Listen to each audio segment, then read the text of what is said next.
Selama berabad-abad, wanita sentiasa dianggap sebagai kaum yang lemah dan tidak mampu dalam pelbagai bidang. Skeptikal yang ditimbulkan dilihat menidakkan peluang mereka untuk menjadi setaraf dengan kaum lelaki. Pada hakikatnya, kaum wanita telah lama berkecimpung dalam kejayaan yang dianggap didominasi oleh kaum lelaki dan ramai antara mereka telah meraih pelbagai kejayaan. Masyarakat dunia kini berada di era di mana kita dapat menyaksikan kaum wanita telah memperoleh kekuatan untuk bangkit dan berjaya setaraf dengan kaum lelaki. Dari jawatan ketua negara ke layar perak dan ke podium Olimpik, dunia kini mempunyai banyak wanita yang berpengaruh dari semua lapisan masyarakat. Kejayaan tokoh-tokoh wanita ini sentiasa menjadi inspirasi kepada yang lain-lain untuk membina reputasi dan berdiri sama tinggi dengan kaum lelaki. Selamat datang ke The Force Channel dan teruskan menonton untuk menyaksikan antara 5 wanita yang paling berpengaruh di dunia.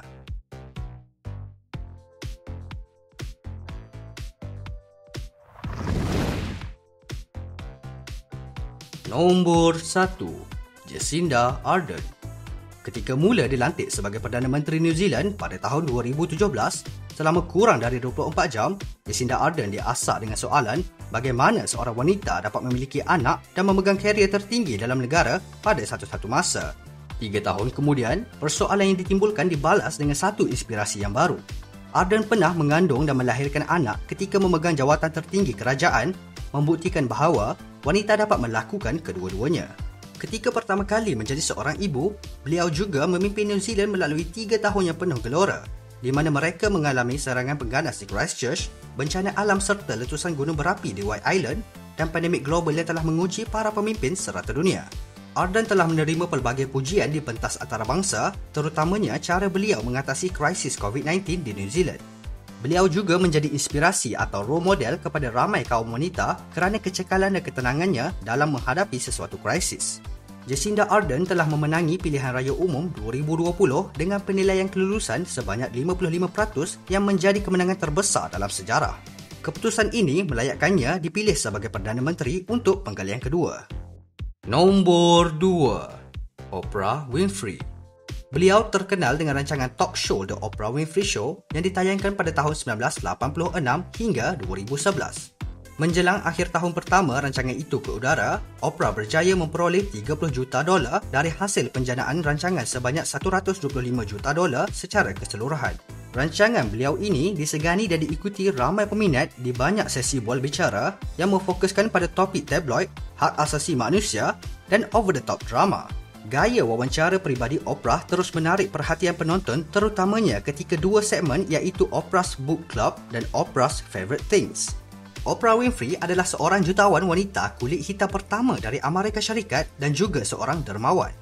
Beliau telah banyak menaja pendidikan percuma kepada kanak-kanak perempuan di seluruh dunia dan organisasi kelolaannya, Oprah's Angel Network, telah berjaya mengumpul lebih dari $50 juta untuk tujuan program amal. Nombor 3. Melinda Gates. Isteri kepada pengasas syarikat Microsoft dan jutawan Bill Gates, Melinda Gates adalah antara tokoh wanita yang paling berpengaruh disenaraikan oleh Forbes 100. Beliau mula bekerja sebagai pengurus produk di syarikat Microsoft pada tahun 1987 di mana dia bertemu dengan calon pasangannya Bill. Salah satu produk yang dijayakan olehnya ketika bersama Microsoft termasuklah jenama Expedia.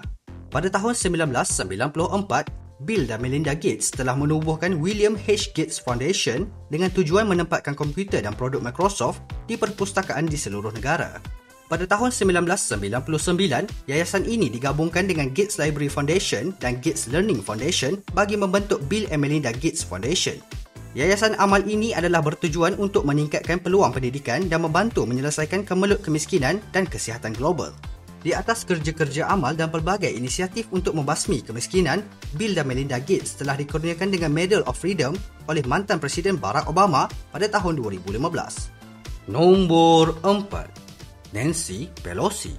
Beliau mula berkecimpung dalam dunia politik pada tahun 1987 setelah memenangi pilihan raya khas di daerah Kongres ke-8 California yang merangkumi San Francisco.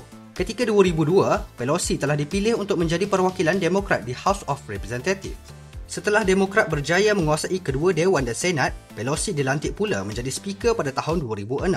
Dia adalah seorang wanita yang lantang dan pernah mengkritik sikap bekas Presiden George W. Bush mengenai penlibatan Amerika Syarikat dalam perang di Iraq. Demokrat kehilangan majoriti pada tahun 2010 dan Nancy Pelosi hanya menjadi pemimpin kepada suara minoriti. Namun, ketika era Presiden Donald Trump iaitu sekitar awal tahun 2019, Demokrat kembali menguasai Dewan dan Pelosi dilantik semula menjadi Speaker. Pelosi menjadi pengkritik kepada dasar polisi Donald Trump dan mengetuai impeachment trial terhadap mantan presiden itu. Nombor 5. Angela Merkel. Menjadi seorang pemimpin wanita yang paling berpengaruh di dunia, Angela Merkel mula memasuki arena politik setelah kejatuhan Berlin Wall pada tahun 1989. Merkel menyertai parti politik Christian Democratic Union (CDU) dan tidak lama kemudian dilantik untuk berkhidmat dalam kabinet Helmut Kohl, Chancellor Jerman dari 1982 hingga 1998 sebagai Menteri Wanita dan Belia.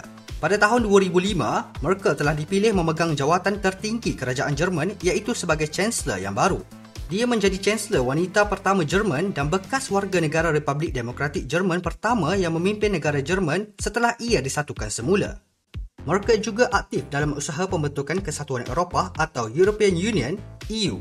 Angela Merkel jelas menikmati kekuasaan di tampuk pemerintahan tertinggi negara. Menurut beliau, kekuasaan adalah cara untuk menyelesaikan sesuatu, antaranya meneliti semula gaji minimum, menutup loji tenaga nuklear Jerman, hak sama rata, menjaga EU dan juga menyelamatkan kesatuan itu pada tahun 2008. Beliau juga telah membuka pintu sepadan negara kepada lebih 1 juta orang pelarian dari perang di Timur Tengah dan memberikan peluang kepada mereka untuk mulakan kehidupan yang baru. Merkel kini menjalani penggal keempat sebagai Chancellor tetapi telah mengumumkan bahawa ini adalah penggal yang terakhir bagi dirinya. Angela Merkel telah berjaya menjadi model kepada dunia politik yang kebiasaannya didominasi oleh lelaki dan terus akan menjadi inspirasi kepada kaum wanita. Itu sahaja untuk video kali ini dan terima kasih kerana menonton. Jangan lupa untuk subscribe dan share.